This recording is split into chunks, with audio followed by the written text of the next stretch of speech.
tender embrace. Mothers of the universe, Mother Nature's eyes. Ooh, come save your child. Come save your child. I said, come sisters, come and take back your child. This great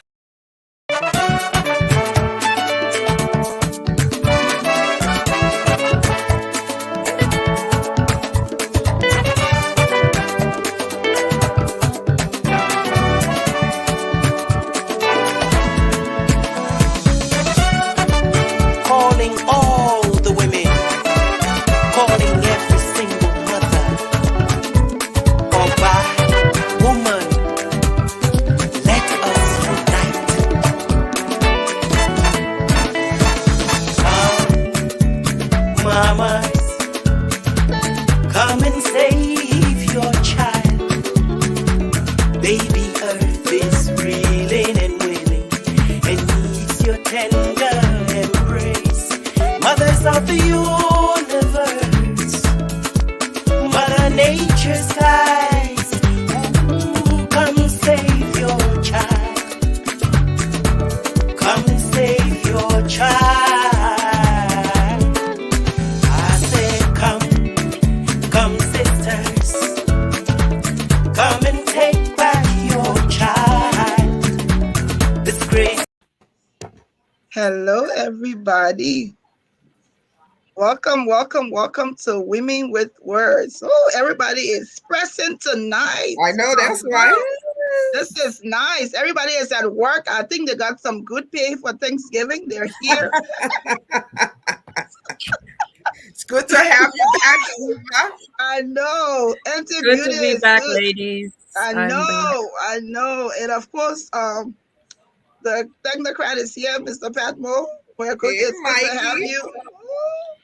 Hello, everybody. Welcome to Women with Words, and we're all tonight here. This is an important night. Everybody in studio. I know. I want to welcome all of you from the Thanksgiving last week. We didn't have a show, but we're back. I just want to briefly give. Of course, I am Glendy Juniors. I'm here with our co-host. Please introduce yourself. Eva Sard. Okay. Agatha Joseph. And Michael Padmore. Yes. Mikey. There you go. So I wanted to give credit. If you're watching, you see we have our official logo at the back of us. Wanted to give credit to Reverend Victor Kuhn. If you need a logo, please reach out to him. Thank you, Victor. We love this. Thank you. Everybody is looking golden brown. And my skin is just blending in the color except for the black people here. Okay. We'll talk about the bleaching later. I know, right? We'll really talk about that bleaching later. About the bleaching. Okay. So everybody, welcome. Thanks for joining. Please share the show where we are looking forward to having a phenomenal show tonight. I'm going to try to do my best to, I'll talk about this later. But first, guys, I want to give us a heads up on what's going to happen, and then it'll come back to me. Of course. So as usual, we have a guest, the brilliant, the beautiful Miss Wadei Powell. She's going to be joining us today. We're going to be talking about a lot of stuff, so you don't want to miss it. And of course, we will be highlighting a Liberian-owned business as usual. So remember, if you have a business or you got your little side hustle, you want folks to know about it, reach out to us. We can be found at gsbc@gmail.com. And of course, our Facebook page, Women with Words, share, like. Also, we have a YouTube channel, same, Women with Words. We will be talking about trending topics. There's a lot going on in the motherland, y'all. So we're going to be visiting that this evening. And also, we have a giveaway, a $25 gift card. So you would have had to watch the show last couple of weeks to be able to win this week. So there you have it. Wendy? So like Agata was saying, I'm gonna try to be very so I want to say something, but I first want to welcome our guest on the show Yes. because I want her to hear what I'm going to say. All right, so our guest is Wadei Powell. We are happy to have you. Welcome, welcome. Yay. Hey, Welcome. Wadei. Thank you. Hi. Hello, hello. So let me just say first, we know it is not easy for you to be up at this time, but we appreciate that you're here. Indeed. And I have to compliment this show tonight because we got Michael looking very good with all these beautiful women. You hear what I'm saying, huh? You hear me? But I wanted to say this. One of the things I actually am amazed by Wade because one of the things that I really admired is her writing English. And so tonight I am going to Not be everybody can at do it my right. best behavior to speak good English and not no colloquialism here tonight. Oh, really? Truly. Because one of the things about Wada that I found out is I also, and before she tells us a little bit about herself, is that she studied English. So now I said today, I see why this woman always writing plenty English. Good school English too. And when you're not a chess player, and she writes, like she's not going to write no summary like Glenda one paragraph. She's writing like 6 or 7. And you have to be able to decipher. You see, I'm speaking good English tonight, or not easy here tonight. Decipher that good English. You got to bring it up, sis. Yeah. You got to do better with Wadei Powell. I know. Let me keep it there. You see, you come in, make me special. But are you saying for you to be able to really understand her, you have to take your time to read what she writes, and we're so proud of you. The way how you the way you write, the way you carry yourself. Sometimes people have to like, what is that a chess? There's somebody that a chess player. You gotta say who the other writing here going to again. And to really pick up, but it's a pleasure to have you here tonight. We're so happy. We thank you that you could make the sacrifice. Yes. Be up late this time in Liberia to be here.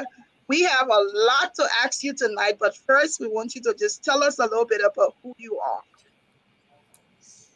Thank you so much, ladies, for having me on, and Mikey for having me on the show tonight. As you've already said, my name is Wadei Powell. I live in Liberia, Monrovia, Liberia. I am from Monrovia, Liberia. I work here as the CEO of an oil and gas company. I also dabble a little bit in politics. And my background is organizational development. And as Glendy said, my first degree is in English. And when I decided to go to school to get a degree in English, of course, my mother thought that something must be wrong with you because your first language is English. So why would you go to school to get a degree in English? But actually, my first bachelor's degree is in English with a specialization in technical writing. Wow. And my second bachelor's is in African American Studies with an emphasis in public policy, and then with a master's in information technology, information systems, with an emphasis in organizational development. So, in a nutshell, that's what I've been doing all of my life. 27-year career in organizational development, which essentially is fixing broken systems or creating systems or logics or processes and that sort of stuff. And I returned home about 17 years ago and been here since. Wow, that's amazing. It's amazing. I know you touched on just a little bit about what you're doing currently in Liberia. I'm not gonna leave that as a little bit because you are a CEO. You're a CEO, and so I wanted you to just say a little bit about that role and what you do, because we also may have people watching, and of course we've had other CEOs come on this show, and I think we need to start finding. Michael, please try to see if you can find some men CEO, because the women are dominating. That's okay. The men been talking for a long time. The women are dominating. Yeah. It's our time. Yeah, Yes. so one of the things I wanted you to just touch on a little bit about your background, because I also see here that you are a former VP for administration at Celcom Telecommunications, and also you work as general manager at Firestone. Am I correct? So if you could just tell, I mean, how you, a woman in such high roles with those chauvinistic males, probably give you a hard time. Well, So just tell us a little bit. um, so my career actually began in the U.S. And I went to college in the U.S. I actually went to convent in Liberia, by the way. Agatha and I went to school together here in Mm-hmm. Liberia. Yes. And then, right after I graduated, obviously the civil crisis began, and we had to leave to go to the States, thinking we would be back shortly, but it didn't turn out to be that way. So I ended up getting my education in the U.S. And the first 10 years of my career was in the U.S. And so I've always kind of happened to be, from a personality, it's my general personality. I've always been, I'm attracted to being around men. I don't have a lot of female friends. My group of female friends is very close, but sometimes people refer to me as one of the guys. Um, and I just fit with the guys. I don't know, Yep. what it is, but I just fit with the guys. But all throughout my career, I have found myself in rooms with guys. And funny enough, very early on in my career, there was a lady by the name of L. Virginia Williams. And when I tell you that there are two people who have inspired my life really greatly. The first one being my mother, who's taught me how to feel and be a human being, and L. Virginia Williams, who's taught me how to be a strong woman in a male-dominated world in the career side. So on the emotional side, I have my mother. I have my mother who taught me and still teaches me how to be a decent human being, and then I have Virginia, who really taught me what it was to be in a room full of men and command the attention that you deserve. So always find myself in a room. I came to Liberia in 2005, moved home, and funny enough, I actually started working with the Central Bank of Liberia because I came to Liberia to help out, right? Right. Right. Um, so I got a job at the central bank, the payment system that we actually use up until today. When you go to the Ministry of Finance, anytime you go to pay a government bill, it's called a BPS system, the bill payment Mm-hmm. system, that the government uses, was a project that we and myself and my team at the central bank worked on putting together. My career at the central bank was very short lived, because I quickly learned that, how do I put this nicely? Don't. Hmm. Just Learned leave it that alone. the I wanted to go at to effect change, to make things happen. That pace was not readily available in that environment. And the way I look at things is I'm either going to sacrifice pay for doing good, or Right. I'm not going to sacrifice pay. So they weren't paying me enough money, and they weren't willing to, do what it took to get things off the ground. So I went back to the private sector, and I've been in the private sector since then. And first job with Firestone. I didn't start off as general manager at Firestone. I started off as inventory control manager, and then just based on my work ethics, my performance just got elevated over a period of 6 years. I was with Firestone, elevated to general manager. Moved on after that. Went to vice president for administration and HR at Celcom. I was with them for Celcom for 3 years. And then after that, I started my own consulting business. Did some consulting work with the U.S. government through USAID in Liberia. And then in 2017, uh, I what I call one of the most challenging parts of my career began. And I've been the CEO of Shrimex Oil and Gas Company since December of 2017. And when I tell you that the experience that I've gotten in this arena. You can't learn it in school. You can't buy it anywhere. It's just one of those things that you have to experience to get. Now, mind you, I was coming from not just the private sector, but I was coming from a much more structured private sector. I'm working for Firestone. Right. Already has quite a bit of structure, even though it's Firestone Liberia, but it's a very different work environment. And I moved on from that and working for Stelcom. Still had a little bit more much more structure than I had when I went to Shrimex. And Shrimex was and still is what I would consider my baby, the baby of my career. The most challenging position that I ever had, but obviously as a result of that, and as a result of what I had to put into it, it's also been the most rewarding experience of my career. I was able to take a company that was in a very, very bad condition when I started with it, and turn it around into a company that, thank goodness, God first, and a very able team. We were able to turn the company around that is now doing pretty well, especially considering the environment that we're in. Yeah, so Wow. Yeah. Interesting. I probably like. I know you kind of skip over that slowly when you said that you like in a room with men or whatever, you want to be heard. I'm telling you, we've watched that. We're gonna talk about that a little bit. Yeah, we watched you do that. But I also wanted to say, right now, when you look at yourself and look back growing up, and let me just make this point: almost everybody that come here, I know them from somewhere, some school. I will not let Agatha have this night.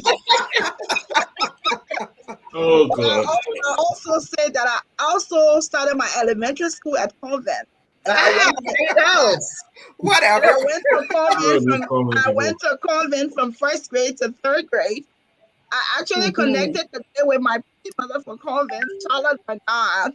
I was actually Miss. I'm gonna give it to Agatha tonight. I was Miss Elementary Okay. Queen in convent. Anyway, so anybody else? I'm gonna turn it over to Agatha to ask her questions. Look at here. Let me just say this. Wadei and I started, if I'm not mistaken, from kindergarten till I left in 7th grade. So I think I have a longer span. We play basketball together, and Wow.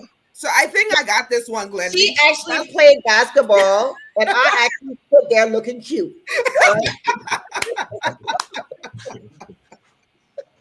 Anyway, Okay. so a couple of things I really want to talk to you about. I don't want to move away from your professional life, but I want to your daily bread. But I want to talk about your political affiliation in Liberia, especially since I watched you on Spoon TV. And I think that's what Glennie was talking about when she said when you commanded respect. I have to give it to you, sis. I was rooting for you. I was saying, I mean, you did your thing. I have to say, I'm extremely proud to say that I know you from the answers that you provided to them, the way you know, I know certain people on that show try to behave as if they did not understand. And actually that day I got put in Facebook jail because I was a little bit too much. I was a little bit too much of a cheering squad for you. But let's talk about that. How did you find yourself? You went to Liberia to help.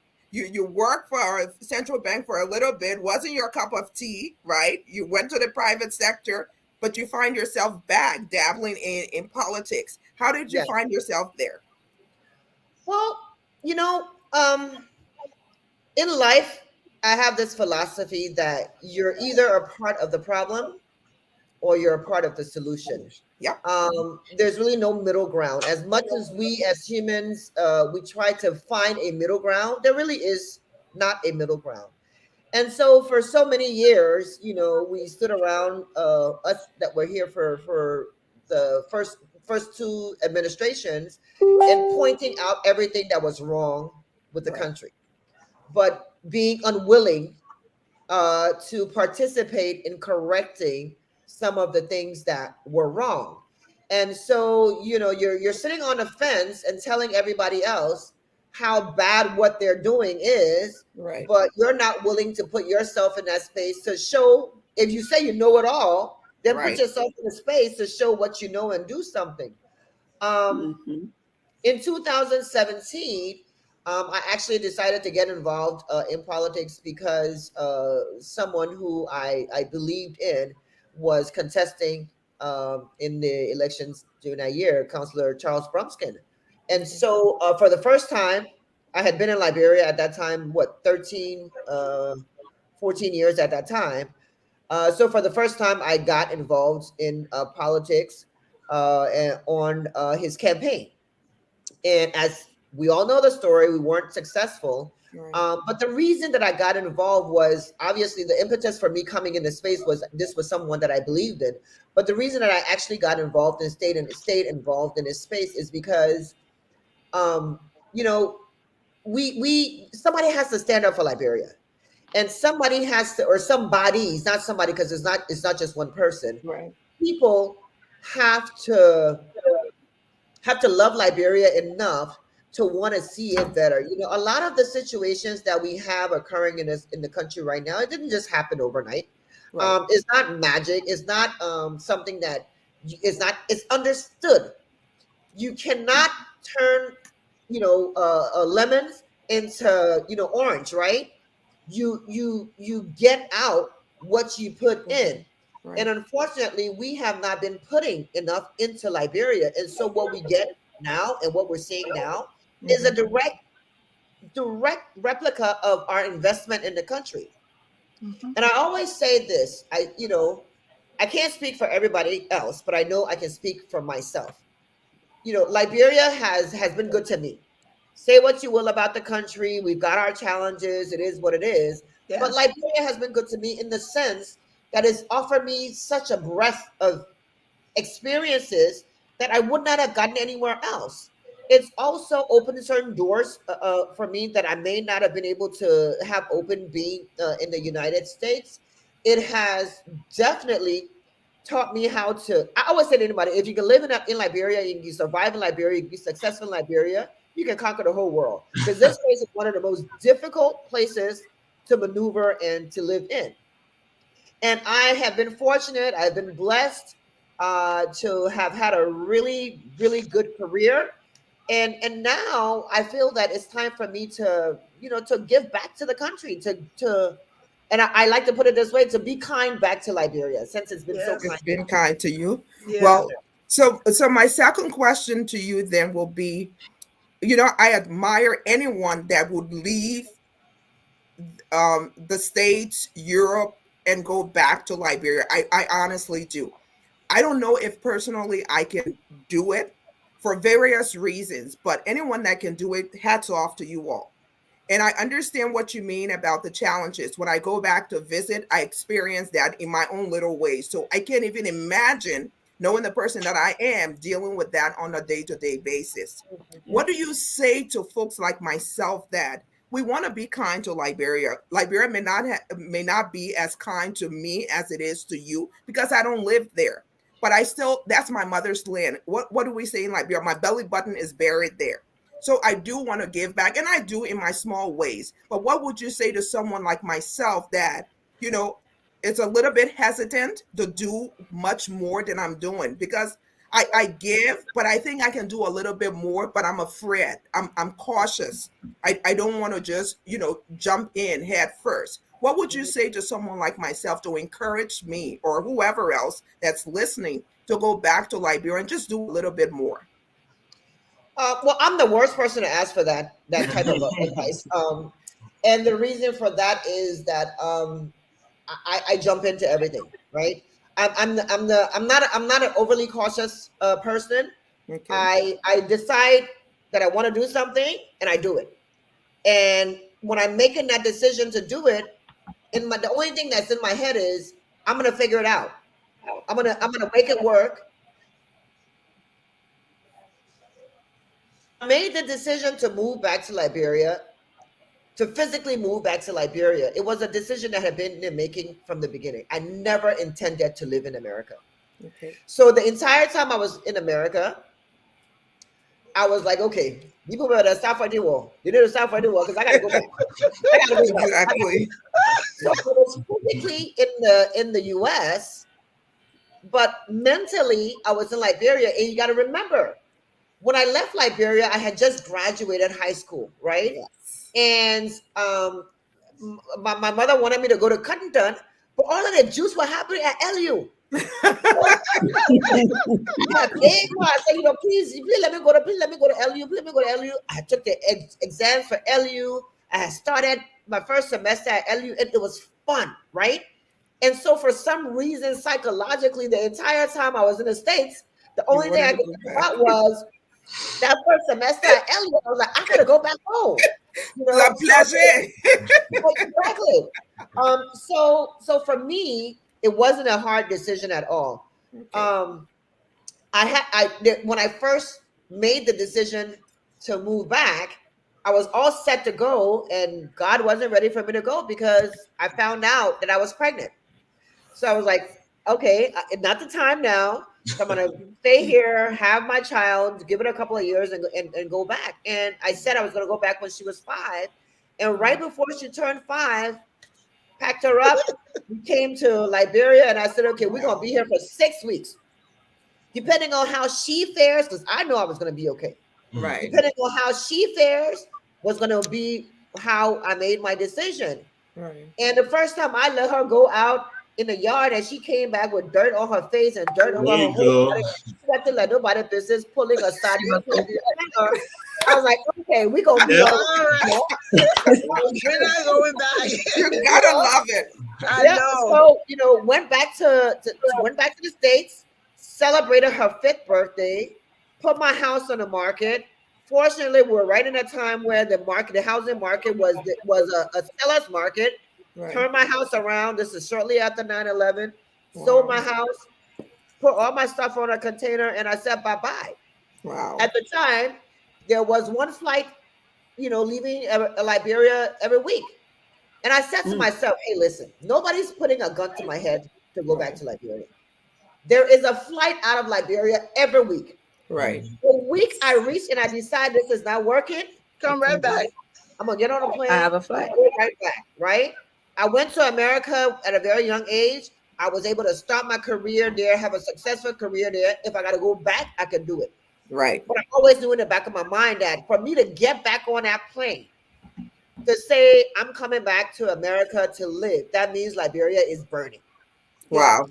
That's just the approach. Wow. So there's a question here. Oh, sorry. Yeah, no, go ahead. So there's a question here, and then after you do that, then Michael or Eva could come on. It said, this is a question from Stephen Johnson saying, how do you form a balance between being in the private sector and at the same time as an opposition leader, especially in such a toxic political environment? Toxic.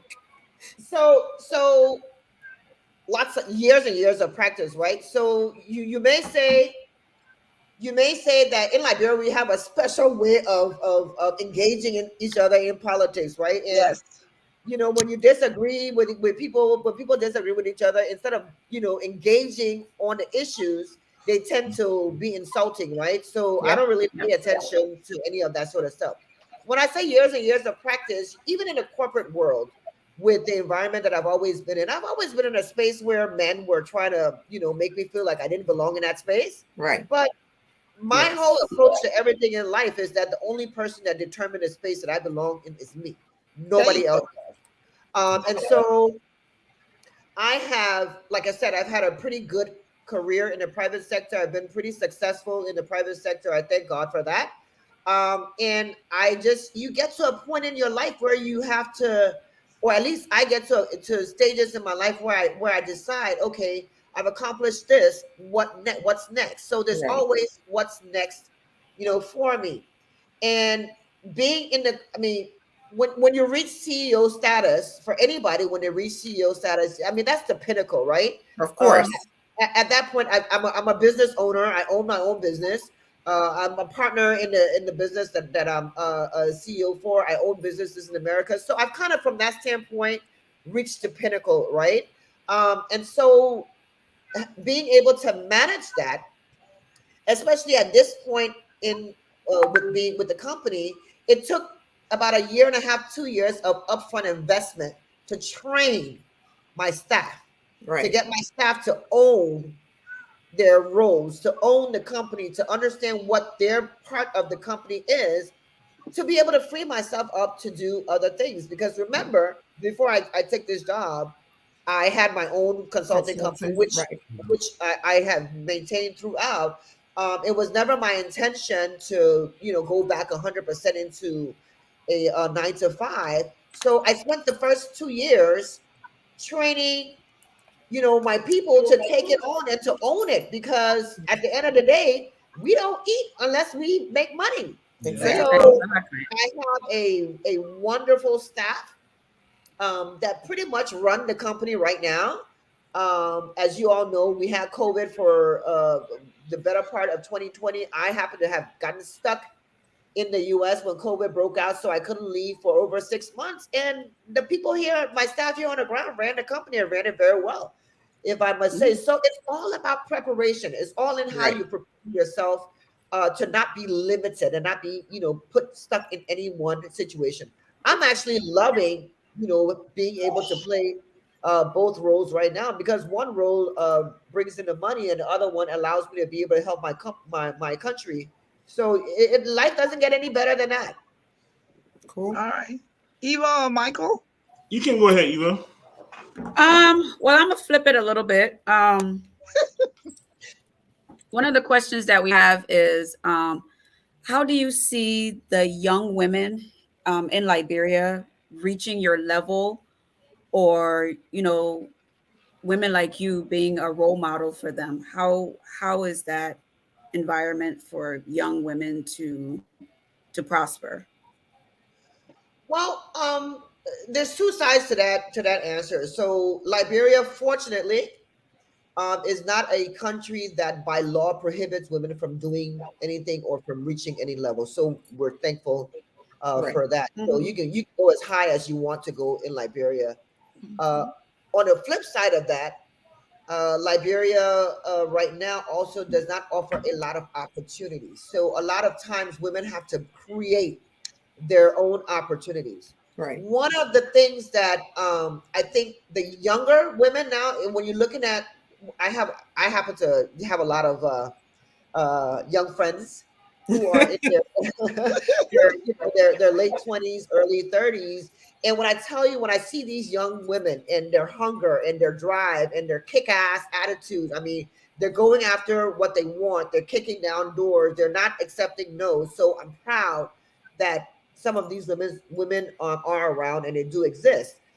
Unfortunately, it's not many. It's too small, right? And I have a friend who, for many years, would tell me, "Wadei, you need to tell your story. You need to tell your story. You need to tell your story." I've never been one to talk about myself. I'm a doer. I'm not one that sits around and say, I've done this, I've done that. I just do. But in the latter years, I've come to understand the importance of Right. telling that story. Because Absolutely. a lot of young women see me today and they think that this is hitting point, right? Hmm. Right. And when I sit and talk to some young girls and tell them, shoot, I grew up on a corner. I grew up in Mama Point at some point, and I grew up on the corner of Gurley and Benson Street at some point. Yeah. So I have stocked shelves in the supermarket, Pathmark in America. I was a cashier at CVS. I stood at bus stops in America when I had to go from school to job to, to all of it. When my ears and my nose and my fingers and everything felt like it was going to freeze off and break off because I'm standing there 45 minutes to an hour waiting Right. for a bus to come and take For me a home, bus. right? So when people see me and when I share these stories with young women, it's like, because in their mind, they can't fathom that I understand anything about hardship, right? Because all they see is what they see today. Yeah. So it becomes more and more important to tell people, listen, what you see today I told a couple of a group of women I was speaking to just last week. I say, ain't you see the boys that can be stuck in the shelf in stop at shop supermarket and say, I said that was my job before. They said, what? I said, yep, I sure did that job. And I did that job so well that I was elevated to become a cashier in the There you supermarket. go. You know, Yes. I worked at Home Depot in America. You name it, I've done it. There you go. The thing about it is to never, ever, ever allow your current situation, current condition to feel like your limitation, right? That's only where you are today. Where you can get to tomorrow is all here. Yep. Nowhere else. And if you limit yourself here, you limit yourself outside. But if you say to everybody in your way, y'all better get out of my way because I'm coming, Yes. you will see people get out the way because they will know that you're serious. Yes. Absolutely. And that's just my attitude to everything in life. I don't allow anything or anybody to stand in my way. As a matter of fact, when you start to stand in my way, that even makes me amp it up a little bit more to say, okay, you want al fresco on me? I'll come and show you what. You know? Okay. Yeah. So folks, if you're just joining us, this is Women with Words. This evening we have I want to call her the linguist. Wadei Powell is on here this evening. It's a pleasure to have her. Indeed. We thank you for taking up your time to come here this evening. I have a few more questions for you. We're not going to keep you all night. We'll turn you over now to Michael so he can ask Sure. probably some hard political questions. No, I do not have any hard political questions. I do not. No. Thank you so much, Wadei, for coming on. Really appreciate it. Even though I did not have the opportunity to go to convent like the rest of the other people. Me too. I did not go. Oh, you went But anyway, I did go to St. Patrick's, yes. But anyway, Close enough. but you know, I have been around because of that. I've been around a lot of convent products, so I am not surprised at all. You talked a little bit about being part of the solution or being part of the problem.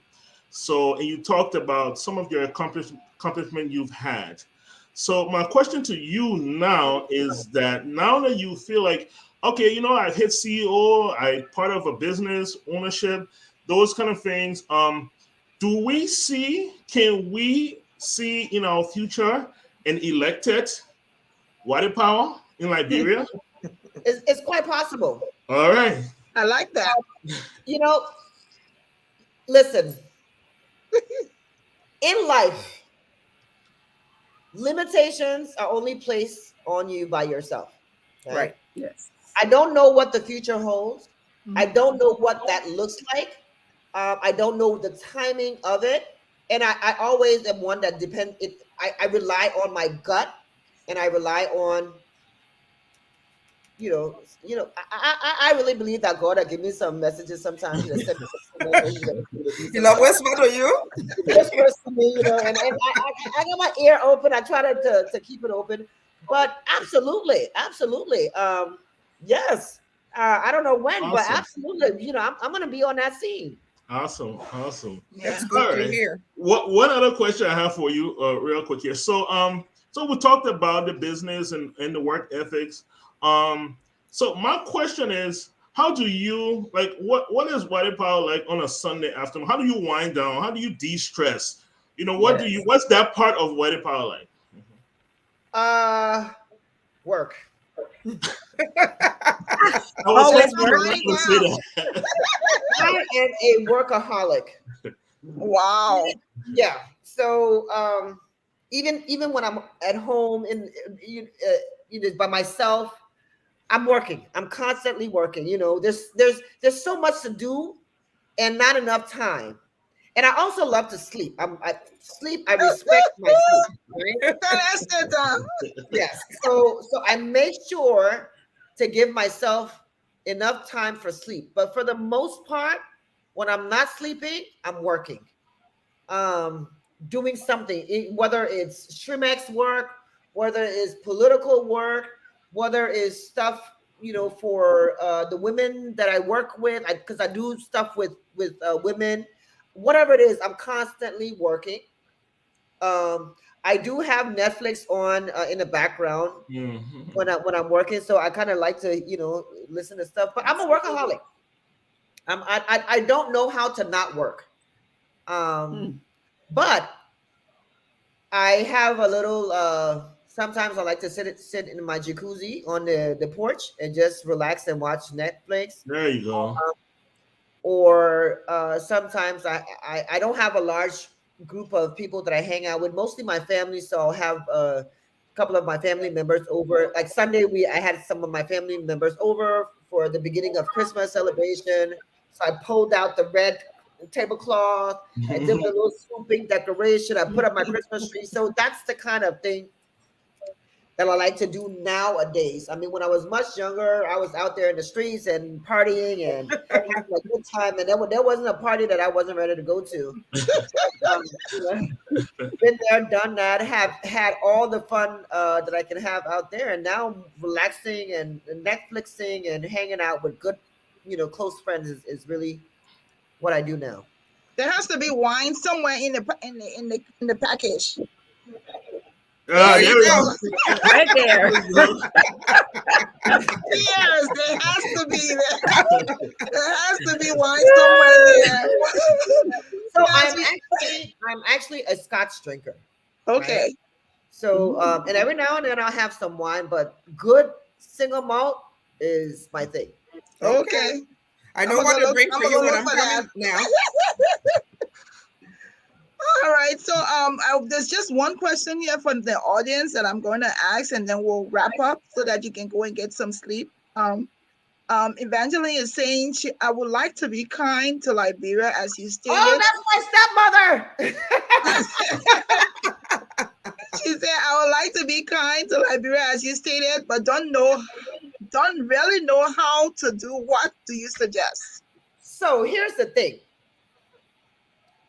The need is so great in Liberia that pretty much anything you decide to do or help out with, it's going to be impactful. Yeah. Right along with that, because of that, you have so many people that tend to take advantage of this situation, and you might want to donate to a cause or donate to somebody, and then it turns out in the end that this is not really an organization or a person that is trustworthy, right? Right.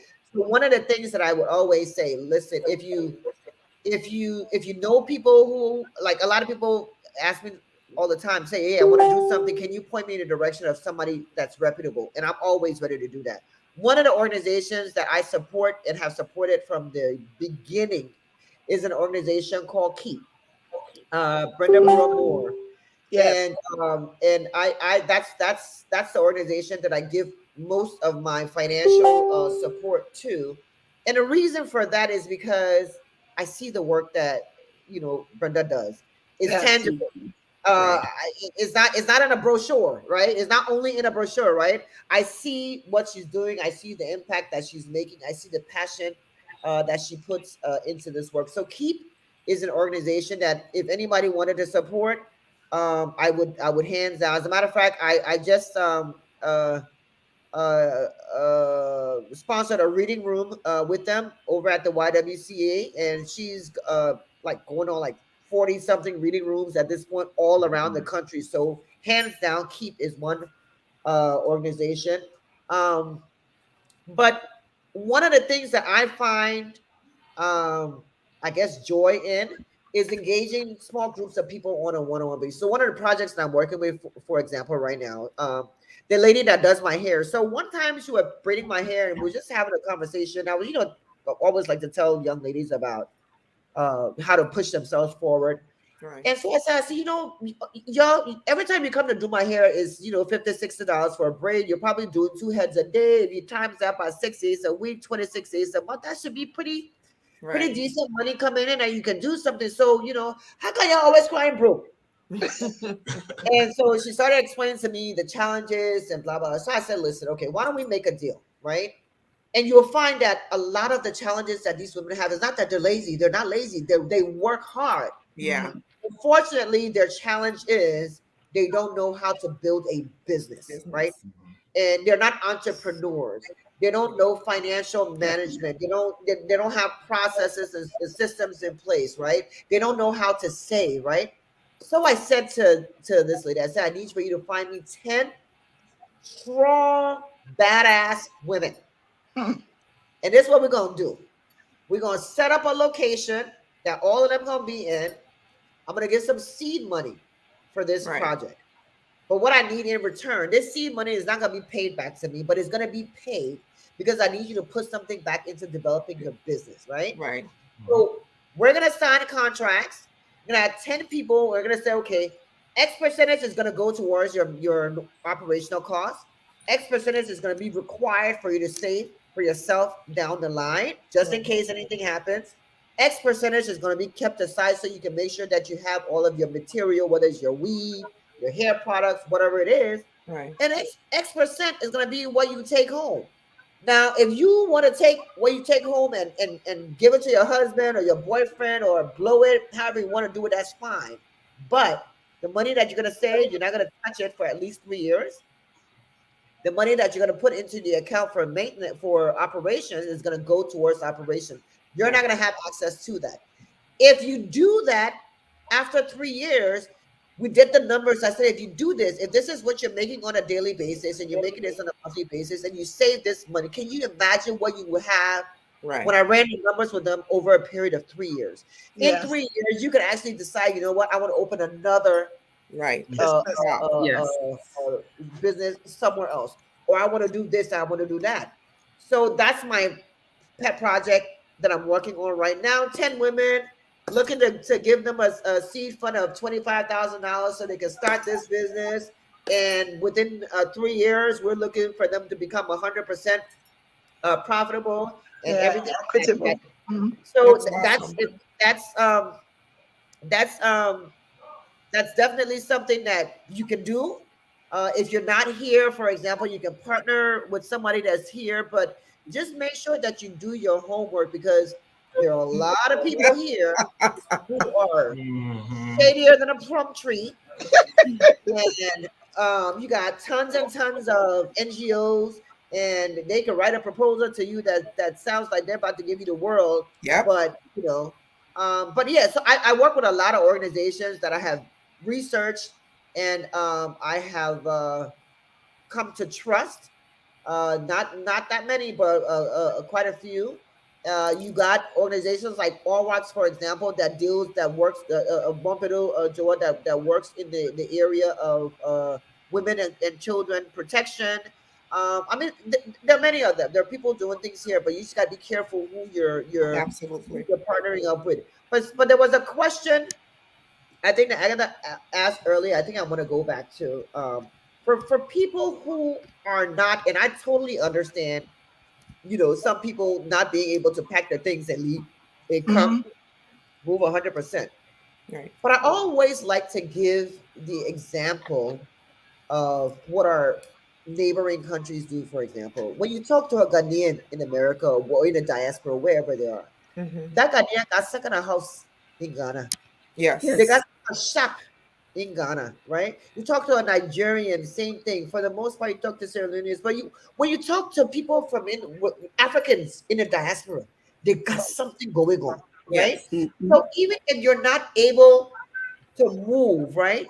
If you were to say buy property here and build a 2-bedroom house that you're getting income from, that's Right. development for the country, right? If we Right. had Liberians in the diaspora just building all around, that's developing the country, right? That's true. You're also by doing that or starting a provision business or whatever it is, by doing that, you're churning the economy a little bit more. You're creating, even if it's 1 or 2 jobs per person. Imagine if every Liberian in a diaspora had some kind of business or something going on here that hired one Liberian. There's so many ways that we can engage without necessarily having to be on the ground. And I think that we need to start thinking, in that aspect. Another way that Liberians can help out. You got so many Liberians that come home on a regular basis for a vacation. Liberians can start getting together, whether it's by profession, whether it's by areas of interest, and say, okay, you know what? Let's 5, 6, 7 of us plan to go to Liberia at a certain time and spend 2 weeks there. And when we're there, we're gonna spend time with a group of women and try to impart this skill set on them. Or we're gonna spend some time with young people and try to help them get through XYZ. There's so many ways that Liberians in the diaspora can partner. I am open. I'm always open. If anybody wants, to say, listen, I'm coming to Liberia. I want to bring, 2 or 3, 4, 5, 10 people so we can come help out. Point me in the direction of an organization that I can partner with for us to do some work with them. I'm here. I'm here for the call. Okay. I'll keep coming soon. I will be in your office. So we've come to the end of this time, Wadei. We want to say thank you so much for taking up your time and some of your sleep time. I like sleep like you. But I want to we want to appreciate you as you gave your closing comments. I would like to ask, as a woman, what would you say to women to encourage them to get into politics? Woo.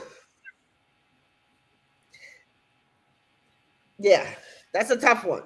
Because it'll cost us like nobody business.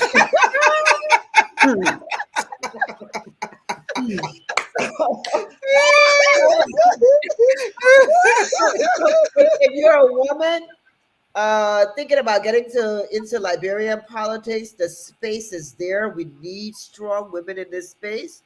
Grow a thick skin because it will cuss you. They will tell you about all the people that you now have boyfriend with, as if you never have boyfriend. Oh Lord, are you serious? About the people that you've had relationships with, as if to say they're so pious themselves. They will create lies about you. They will give you relationships as you've never had before. You name it. They will do all of the things that they wouldn't necessarily do with a male politician. Right. You just have to make up your mind, as in anything you're doing, that this is what you want to do. And sometimes I get it when they're not cuss me. I told somebody, I said, next time you cuss me, let me rest more. I'm my mom, my pop, my sister, my brother, my children. Cuss that small too. That let the cussing go around. You just gotta determine that this is what you want to do, and you just jump in. You cannot be in a space and be thin-skinned. That's for sure.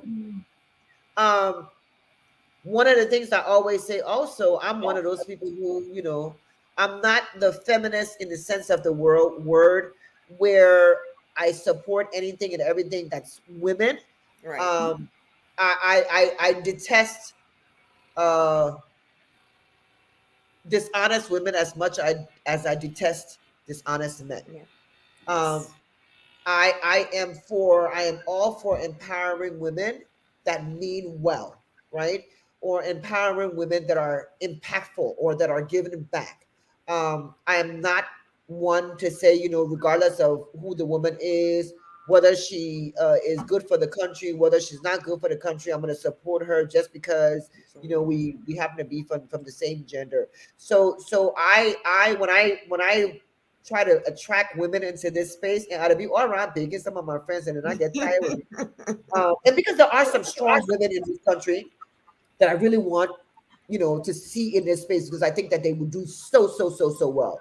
But because they don't want to deal with the BS, they don't want to deal with somebody getting every day cussing them. Right. Right. I would keep trying to bring them in, but you got to come in here in this space ready to make a difference, ready to make a change, ready to be unselfish, ready for it not to be about you, because it truly is not about you. Exactly. It's about what you can give back to the country, or it should be about what you can give to the country. And that should go both ways, though, both male and female. Absolutely. Yeah. And I'm the first one to call out people that I have supported, and they turn out to start doing some foolishness. I will be the first one to call you up on that. We heard your interview. So thank you so much. And Michael, tell the men to stop being mean to the women, okay? So Because we're hold coming. on, Glendy, hold on 1 second though. Here, Glendy, when you see somebody just picking on somebody, when you were in high school, right? And the boys just kind of pick it up, and now the way they tell you that they liked you, They like They you. like I know, you. right? Yeah, they Exactly. like you. right? So I'm always saying that. I say, y'all either really like me or you're scared of me. Either Exactly. way, I'm One not of the going two. anywhere. So get Exactly. used to the place. But Glendy, Wadei, I know it's late. We don't have much time, but we do have a segment called Ask Auntie. And there's a Okay. question there. I really would love for you to stay if you could. Just a little bit longer. Hang out with us. I know it's late, but I want to hear your perspective on this question once we get to that part. So Okay. why don't we just flip it? Why don't you just do the question now Okay. so that we don't keep her, and then we can answer the question, and then we can do the rest of the show after she's left. So take it over with your question. All right. So we have this segment called Ask Auntie, and we ask our viewers to send in any questions. It can be about relationship, romantic or platonic. It can be about finances, whatever, dealing with your children, parents. So we have 2 questions today, but the one that I really wanted to get your feedback on is, how do you support a male partner without making him weak or insecure? You're at the top of your game right now. I don't know if you're in a relationship that, right now, but if you are, or if you happen to be, how do you handle that? Yeah. So I've been successful at a lot of things in life. A relationship has not been one. I'm glad you can joke about it. I always tell people, I say, It's real. when you pass 40, hey, whatever comes out of your mouth comes out of your mouth. It is what it is. It is what it is, right? And I'm 50 next year, so I really don't care about people's opinions at this point in my life. But I'll say this, it's not a cookie cutter solution, but for me, my path, I knew that my path was going to be a challenging one as far as having a relationship, right? And some people say you can have it all. Well, you really can't have it all. Because having a when I see, and I've seen some of my friends in really good relationships, and I've seen the bulk of them in relationships that is just because, right? Right. And for me, it's not worth my time to be in a relationship with someone if it's not fulfilling, if it's not giving me exactly what I need to get, right? If you can't give me what I'm getting from my career, then we got issues, right? But also, being in a relationship requires work. Yes, ma'am. And it requires you to understand that there's a certain amount of commitment that you need to make to that relationship in order for it to work. If you're not ready to make that commitment, it's just like being in a marriage. If you're not ready to commit to be married or having a career, then you don't venture into that. I've in my latter years realized that about 50% of the issues that I've had in my relationship have stemmed from me. Wasn't all the guy, right? Stemmed from me. Not being willing to put the relationship before my career. I chose my career over relationship, right? It's not a choice that I regret. I'm happy that I made that choices, especially considering some of the relationships that I see around. But that was for me, right? Right. Some other people may have relationships being more important than their career, and if you're that type of person, the only thing I will say is whatever is important to you, you got to prioritize it. So you got to be committed to it, right? It's like a baby. You got to nurture it. You got to make sure it grows. You got to feed it. You got to clothe it. You got to do all of that sort of stuff. And especially in our society where the woman being at the top and the man not being there, that's a tight rope to walk sometimes. And if that's important to you, then you got to figure out how to walk that tightrope. It wasn't important to me because I never wanted to be walking that tightrope. I don't have time for that. I mean, we gonna be doing this or we're not gonna be doing this. I'm not gonna babysit anybody. That's just me, right? But you see, I'm single. But Hey, you're nothing happy. wrong with that. There's But nothing But wrong. you're happy, maybe right? I'm not the best person to give advice to on that, but that's just, for me. But even being single does bring you some peace. Oh, I'm loving being single. That's what I'm saying. No. Don't get me wrong. This was a choice, right? Yes. Right. I'm single by choice. And I would love to be in a relationship right now because I'm at a space in my life where I've accomplished what I wanted to accomplish in my Right. career. I've proven everything to myself that I needed to prove to myself. I've proven everything to the world. I have nothing else to prove. I'm accomplished, right? In that sense. Child, I'm looking for a man. But here's the thing. Y'all hear We're that? gonna bring you. Valentine's is coming up. We're gonna have to Yes. do a But dating here's the thing. show. I have some single friends, so But we'll talk. it's got to be a man that is able to say to me, babe, chill, relax, sit down. I got this. Right. There you Hmm. go. I mean, if you can't tell me I got this, Yeah. yeah, no. Keep walking. Yeah, and I ain't trying to got it for you either. No, I ain't trying to get it for nobody. Yeah. Trying to got it for you either. I want to thank you Thank you so much. We had a great time. And please Yes. listen, whenever you need to come on, just let us know. This is your show as much as it's our show. We've Thank had you, a great, guys. great time. I think Yes. the audience also have enjoyed you. Yes. That's great. We're so proud of you. I tell you that when you write those things, sometimes I have to copy and paste it somewhere and say I will come back to it later to read it and understand it. But we had a great time. Thank you so much for sacrificing your evening. Yes. We know it's late, but we appreciate the fact that Thank you were you. here. Thank you Thank so you, much. and thank you guys for having me. It's been a great interview, and I'm here. If whenever you Yeah. guys want to chit chat with me, I'm here. We'll call you when they because so they got some married people on here, but I'm happily single like you. So Okay. No married people, no people who have attachments, just no single people. Hey. only single No. and financially strong. Yes. Oh, okay, hold up now. I am happily married, 22 years and counting. Yay! However, I have some single friends, and I think we ought to do a show where we bring some single guys and some single women, and we have a conversation and just let's see where it goes. Okay, can you please Exactly. send me some names so I can look at the names? I am not sending No. it to you. You, You want to get the name first, eh? you're Don't out of worry. this. Why don't worry. We will make sure we filter all the riffraffs out first.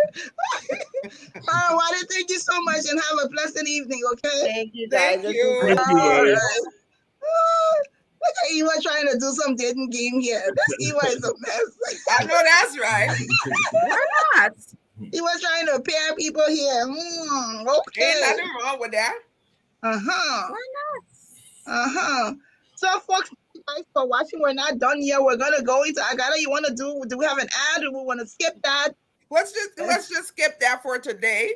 We don't really have one, but I do want to tell folks that we highlight Liberian-owned business. So if you have a business that you want us to share on this show, we have almost 5,000 followers. They may not be on live, but I bet your bottom dollar that they all go back and watch all of these shows because we get the text messages after. So send us an email about your business at gsbc@gmail.com. and we'll be sure to highlight your business. So since the time is fast spent, I really want us to just take one of the trending topics, just one of it, Eva, just pick any one so we can go around on it and see. Anyone, pick anyone. JFK. Oh, Lord. Okay. Oh, Lord. So look at Margot Benioff. But on a serious note, though, I first saw the story on Harry Costa's page. He shared the story. And then I got the alert from the JFK page where I think they said something about the power for the water was off. And so they had, imagine this is our major hospital, the #1 hospital in Liberia. And they were using buckets. No water. No water. The staff. So my thing is when I saw the pictures first and I see So I said, one of these people, they work there, are they staff, people in the neighborhood, but they were actual staff. So they were nurses or janitors, people that worked there that had to go get water from outside, from a well or whatever in the area, had to go get it and bring it into the building or a well in the compound. It's like, does it even get better? So it's like, I mean, when you saw it, I don't know if all of you saw it, but Yeah. how did you feel? I mean, how can this change? How it's like it's so far-fetched from changing. It's like, how does it get better? Glennie, it's disgraceful. That's the first thing. The second thing, it's embarrassing.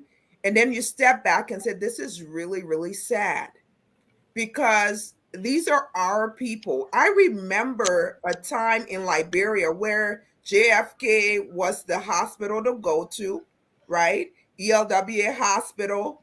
Now the do not have running water, but I mean, it's just sad. It's really, really sad.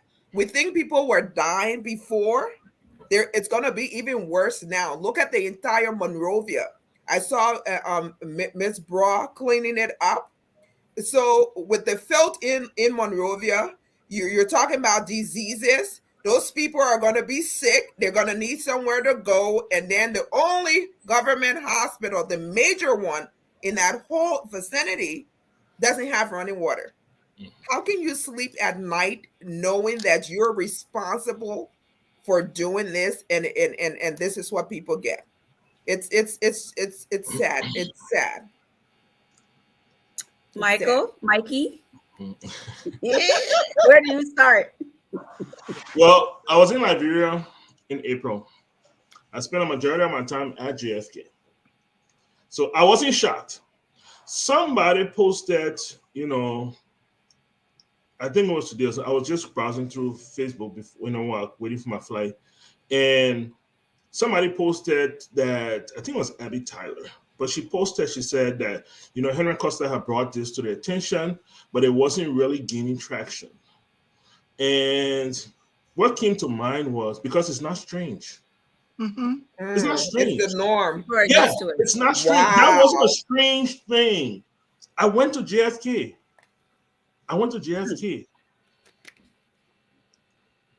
Electricity being gone, no running water, Normal. deplorable condition, Normal. dirty. Normal. You go down the list, that's it. It's just a normal thing. It's just a normal thing in a country where lawmakers make $15,000. The president riding private jet. It's just a normal. Like you said. I don't know how these people sleep at night. I don't. I don't know how they sleep at night. It was such with such deplorable conditions. And I spent a lot of time interacting with young people in Liberia. What I found myself doing a lot of now is talking to them about Liberia. The Liberia I knew, the Liberia I grew up with. Yes. So I tell them, I say, you see that swimming pool that in front of JFK? That used to be a fountain. Yes. And the water used to sprout up and the lights used to flash on it. Yep. And they look at me and they're like, what? That's the JFK I remember. Yes. Now you're telling me I ain't got running water. You know what I mean? It's just, water used to be wasting in the front. Can't wasting. Now you're telling me when you open the faucet, what you need, just hygiene. Common hygiene. How people will not die.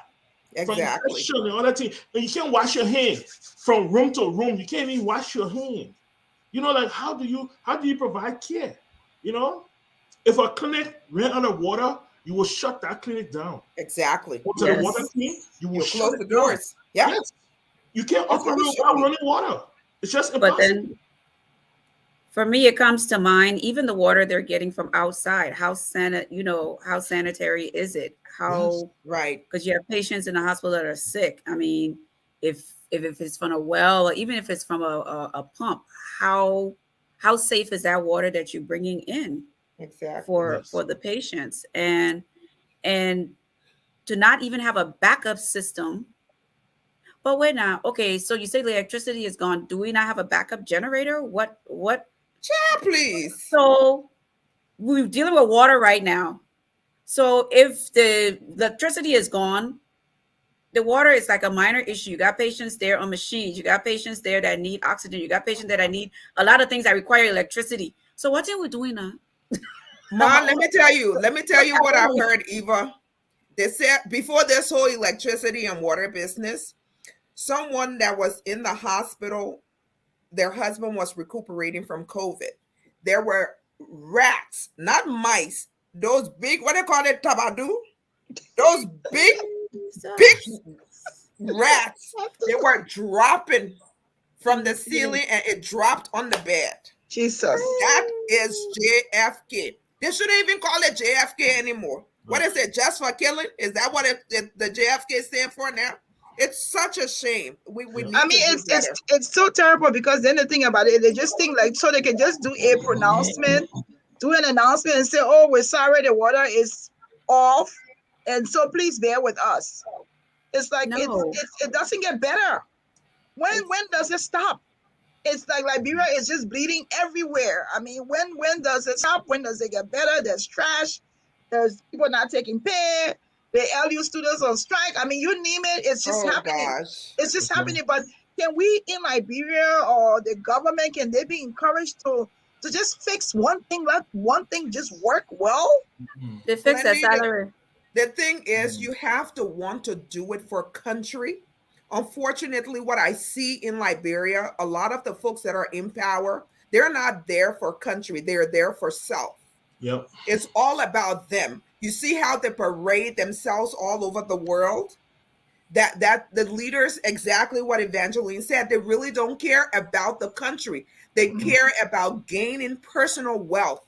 They fail to realize that they're not leaving anything for the next generation. As bad as Liberia is, it's going to be worse for their children. What they met, they're going to leave it worse for the next generation. We have to do something, people. It's so embarrassing to go next door to Ghana, to go next door to the Ivory Coast, to go next door to Nigeria and see those countries.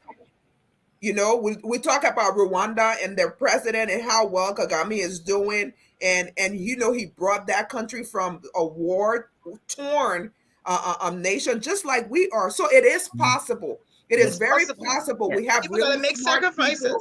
Yes, but we have to put country first and put ourselves second. Until we do that, this will continue to be our story, unfortunately. But just look even I'm gonna pick on our people. So just look at even our leaders. When you go to Capitol building, it's disgraceful. Where they work, it's disgraceful. They don't have running water there. Where they work, they don't have running. They don't care for their working environment. They got running water. You know, there's no. The president works out of the foreign ministry. You know, it's just this ragtag. You know, Like, I don't care. Like it's like they're passing through. Yes. We're just passing through. So just how we met it is how we're going to leave it. We're not going to do anything about it. The next person will come and pass through again. And the poor people end up being the ones suffering.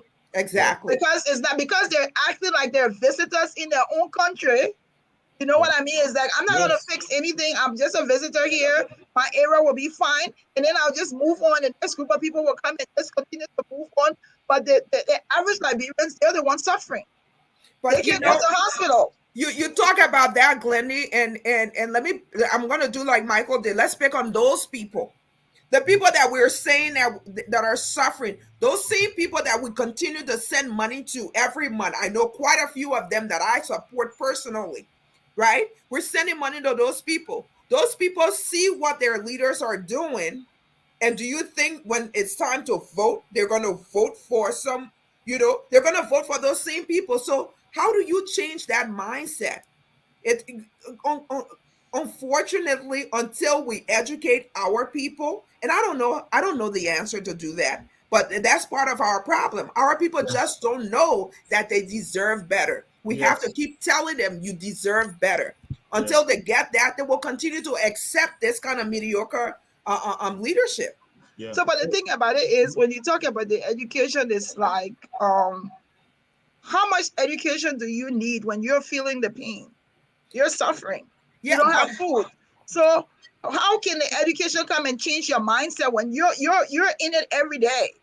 Don't confuse me saying education with your going into a classroom, your American style of education.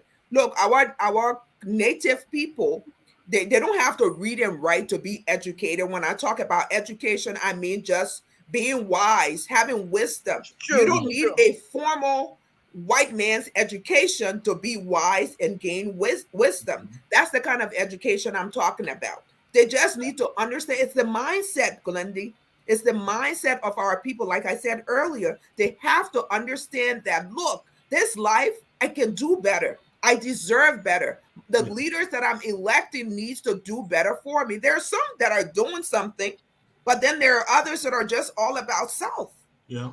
I said this, the hashtag fire Koji, hire bra.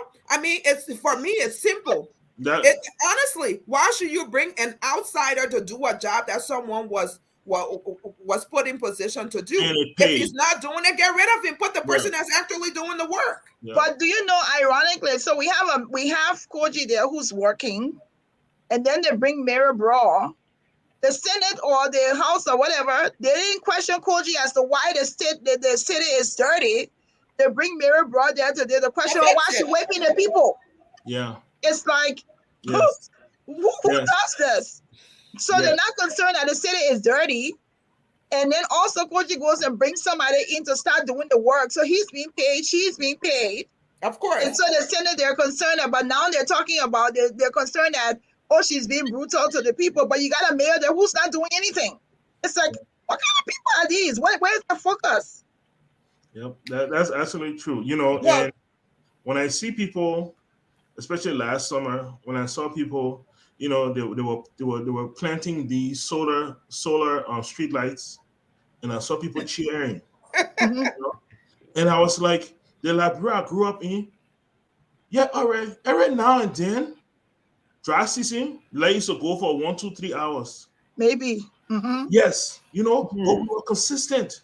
Yeah. Nobody cheered when light came. You know what I mean? It wasn't a big deal. I saw all these people cheering. You know, when I tell them, we used to have telephone booth on Broad Street. Yeah. We used to have post office with a mail. You could drop your mail. Yes. The post office, it will come to America to your PayPal, your pen pal. PayPal, yes. You know, I tell them these things. They're like, what? Uncle Mike, you telling me that we used to have telephone? I say, yes. Not people on Broad Street. You used to have telephone on Broad Street. But these young people, something old, they don't have that concept. Because they've never experienced it, Mikey. Yes. They never experienced it. The children that were born during the war, after the war, they've never seen the Liberia we experience and we love, and we continue to hope that we see resurrect. But we can stay here for 2-3 hours talking about this stuff. I know. We're never going to get to it. So, you know. I know. Yeah, but anyway, we I mean, I think, we got our own show coming up on the 23rd. It's just us, so y'all get ready. Oh yeah, we'll be fire. Oh yeah. You think this conversation was something? Wait until that one. On the 23rd, y'all better be ready for us because we're coming in full swing. Interview I hope you'll be here. I will be somewhere. She will be broadcasting live from nowhere. From the nation city, right? But anyway, folks, thank you for with us. We've had a good time. We're going to try to end the show now. I want to also highlight that December is Human Rights Month. And I asked a question today on Facebook, who is known as the pioneer for human rights? I called my fellow colleagues, my co-hosts, them onto that post. All of them ignored me. We were busy. Nobody can answer the question, but I want to acknowledge Quintina who answered the question. It was actually Eleanor Roosevelt. She's a woman. She is known as the pioneer for human rights. So we'll talk about it in the next show. But we also want to say that this week we have a second show on Saturday. Yes. So make sure you're there because the American Idol 2020 Just Sam will be here. Yay. She'll be coming here to Women with Words. We're gonna be going into the palm butter and the fufu and the collard greens with her. But we want to also know what she's been doing and how we can continue to provide some help if she needs it. But we just want to know. I think people want to know what she's done since the competition. So we're honored for her to have accepted our invitation and coming on here on Saturday. So it's Saturday, 5 p.m. Eastern Time. Just Sam will be here live. Should I say live? We will be here live on Women with Words, and we're going to be asking her. And listen, if you're on and you have questions for her to answer, put the question in the chat or put it on the live feed, and we will definitely ask her. But she'll be here. She's looking forward to it. She's excited. She also is bringing special greetings from Grandma Elizabeth. I actually spoke to Grandma Elizabeth yesterday. She said, Justin coming there Saturday, right? I said, yeah, Oma, she coming. So, folks, do you all have anything else you want to say? Any closing comments before we end the show today? No, I'm just glad to always be with you beautiful, intelligent, strong ladies. Mm-hmm. Always a pleasure. I know the other men are jealous. They will be all right. They will be A-okay. But thank you all for having me whenever you do. I always look forward to it. It's been a great time. You are part of this show. Please stop acting like you're strangers. Don't tell us that. Yes. You need to come to work. I'm gonna call you. Okay. You need to come to not work. A guest. Stop acting like you're some kind of guest. You're like, we're happy. Come to work. You. He said you need to come to work. Okay. Yes, this is work. I got you. Okay. But it's good to have everybody in the house today. Auntie Beauty, we missed you. We did. We sure did miss you. Thank you for holding it down. Yes, we hope you're feeling better. I hope the family is doing okay. Yes. So to all of you watching with us this evening, we don't want to go, but we have to go, okay? I know. So until next time, and see you on Saturday, please come. Get ready to hear Justin come and sing. What's the song? Africando?